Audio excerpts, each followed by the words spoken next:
আমি শাহজাদি। আমি বর্তমানে শিশুকে রিসার্চ ইন্টার্ন হিসেবে কাজ করতেছি। আজকে এই নিউট্রিশন ক্যারিয়ার ফেস্টে আমরা জানতে পারছি যে অ্যাগ্রো ইকোলজি এবং নিউট্রিশন কিভাবে একে অপরের সাথে সম্পর্কযুক্ত। আর যেহেতু আমরা শিশুকে একদম রিসার্চ ইন্টার্ন হিসেবে আমরা অ্যাগ্রো ইকোলজি সম্পর্কে অনেক কিছু জানতে পারছি, সেটা সম্পর্কে আজকে এখানে পুষ্টিবিদদের সাথে কথা বলে আমাদের খাবারের নিউট্রিশনের পরিমাণ সম্পর্কে জানতে পারছি। আর সেটা যে কিভাবে আমাদের অ্যাগ্রো ইকোলজি ইনশিওর করবে সেটা সম্পর্কে জানতে পারছি। অ্যাজ আ ইয়ং ইন্টার্ন আমি আমার বয়সী সকলকে নতুন সেক্টর সম্পর্কে জানাতে চাই, যাতে তারাও ফিউচারে এটার অ্যাগ্রো ইকোলজি নিয়ে আরও বেশি কাজ করতে পারে এবং এই সেক্টর সম্পর্কে জানতে পেরে এই সেক্টরে আসতে বেশি বেশি ইন্সপায়ার্ড হয়।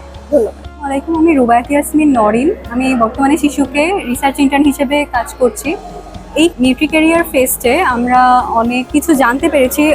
মানবদেহে পুষ্টিবিদদের যে অবদান সেটার গুরুত্বটা জানতে পেরেছি। আর শিশুকের যে অ্যাগ্রো ইকোলজি বেসড কাজ আছে সেটার সাথে নিউট্রিশনের যে রিলেশন সেটা যে কত ইম্পর্টেন্ট সেটা জানতে পেরেছি। ভবিষ্যতে এখানে কাজ করার অনেক স্কোপ আছে এটাও দেখেছি। এটা নিয়ে ভবিষ্যতে কাজ করার অনেক ইচ্ছা আছে, যেহেতু এটা খুবই গুরুত্বপূর্ণ।